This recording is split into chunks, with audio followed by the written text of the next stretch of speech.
బూటకపు ఎన్కౌంటర్లతో ప్రజాస్వామ్యం కోసం పోరాడుతున్న కామ్రేడ్లను అంతమొందిస్తున్నారని సిపిఐ రాష్ట్ర సహాయ కార్యదర్శి జేవి సత్యనారాయణ మూర్తి ఆరోపించారు.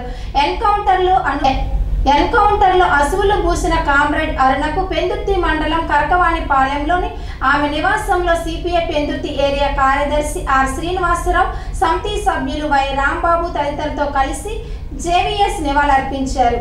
ప్రజల హక్కుల కోసం పోరాడుతున్న వారిని మట్టిపెట్టి నిరంకుశత్వానికి పాల్పడుతున్నారని సిపిఐ నేతలు కేంద్ర ప్రభుత్వంపై విమర్శలు గుప్పించారు. 2026 మార్చి 31 నాటికి అని చెప్పని కేంద్ర హోంమంత్రి గారు ప్రకటన చేశారు.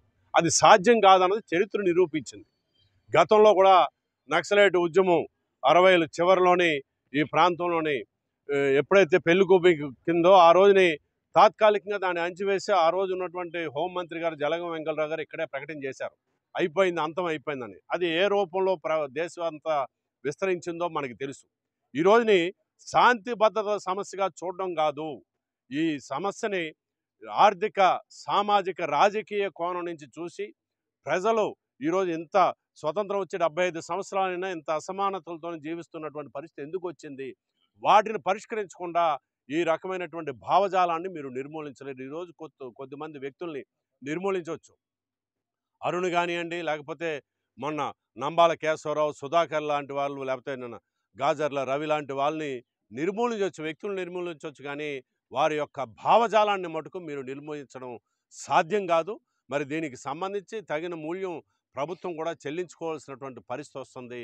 ఇదేదో తాత్కాలికంగా కొంత ఉద్యమాన్ని నిలుపుదల చేయగలరేమో అని, కానీ ఖచ్చితంగా ప్రజా వెలువని ఖచ్చితంగా మళ్ళీ తిరిగి ఏదో ఒక రూపంలో ఇది బయటకు వస్తుందని చెప్పని దాన్ని గుర్తించాలని, అందుకని ఇప్పటికైనా తక్షణమే మీరు ఈ ఆపరేషన్ కాగా నిలుపుదల చేసి శాంతి చర్చలు జరిపి రాజకీయ, సామాజిక, ఆర్థిక కోణాల్లోని ఈ సమస్యకి ఒక పరిష్కారాన్ని, శాశ్వత పరిష్కారాన్ని కనుగొనాలని చెప్పని మేము డిమాండ్ చేస్తున్నాం.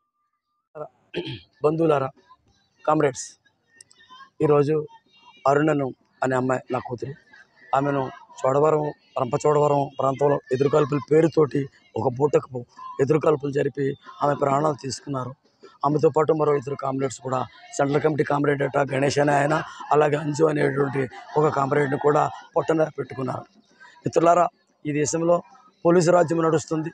అమిత్ షా గారు వచ్చినప్పటి నుంచి కూడా చాలా దౌర్జన్యపూరితంగా మాట్లాడే గొంతుకులు అణిచివేస్తూ ఉన్నారు, ప్రశ్నించే గొంతుకులు నిలిమివేస్తున్నారు.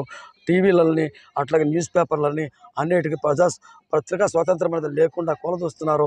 తనకు అనుకూలంగా మాట్లాడేవాడైతే ఉండాలి, తమకు వ్యతిరేకంగా మాట్లాడైతే ఉండకూడదు, తమకు ఎదురు లేదు అని చెప్పేసి వీళ్ళ పరిపాలన అనేది అప్రతిహతంగా సాగుతోంది. దానికి నిదర్శన ఇలాంటి బూటకపు ఎన్కౌంటర్లు. ఈ బూటకపు ఎన్కౌంటర్లు ఎందుకు జరుగుతున్నాయి అంటే, ఇప్పటికీ చాలామంది మాట్లాడారు. ఏంటంటే, ఆదివాసీల ప్రాంతాల్లో ఉన్నటువంటి అడవుల్లో ఉన్నటువంటి అపారమైన ఖనిజ సంపదల్ని తమ మిత్రులైనటువంటి గుజరాతీ మిత్రులకు, అంబానీలకు, అదానీలకు, పెద్ద పెద్ద పెట్టుబడిదారి కార్పొరేట్ కంపెనీలకు అప్పచెప్పడం కోసము వీళ్ళందరూ కూడా ప్రజానీకాన్ని అణచివేస్తూ ఉన్నారు, ప్రజల హక్కులు కాలరాస్తూ ఉన్నారు, ప్రజల ప్రాణాలను కూడా హరిస్తూ ఉన్నారు.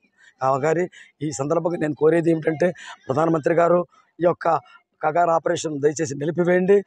వాళ్ళతో చర్చలు జరపండి. మీరు పాకిస్తాన్ వాళ్ళతో చర్చ జరుపుతారు, మీరు యుక్రెయిన్ వెళ్ళి యుద్ధాలు ఆపుతారు, మీరు వెళ్ళి పాకిస్తాన్ వాళ్ళతో యుద్ధాలు నిలుపుతారు, ట్రంప్ గారిని ఇన్ఫ్లుయెన్స్ చేయగలుగుతారు. ఇంత గొప్పవారు మీరు, విశ్వానికి గురువు లాంటి వారు మీరు. కాబట్టి మోడీ గారు దయచేసి ఈ యొక్క అమానుష్యమైన హత్యాకాండని ఆపండి మీరు దయచేసి. అంతేకాకుండా నేను అమిత్ షా గారికి కూడా చెప్తున్నాను, మీరు చాలా గొప్పవారు, మీరు చాలా నిస్వార్థపరులు, చాలా నిజాయితీ పరులు, క్షేమకు కూడా మీరు హాని తలచుతున్నారు. అమిత్ షా గారు, మీరు ఇటువంటి ఆపండి, శాంతి చర్చలు జరపకండి, విప్లవకారులను పిలవండి, ఎందుకు జరుగుతుందో దీన్ని ఆపండి, మీరు చర్చలు జరపడానికి ప్రయత్నించండి. అంత ద్వారా తప్ప మీరు వేరే ద్వారా మీరు సాధించగలిగేది ఏమీ లేదండి.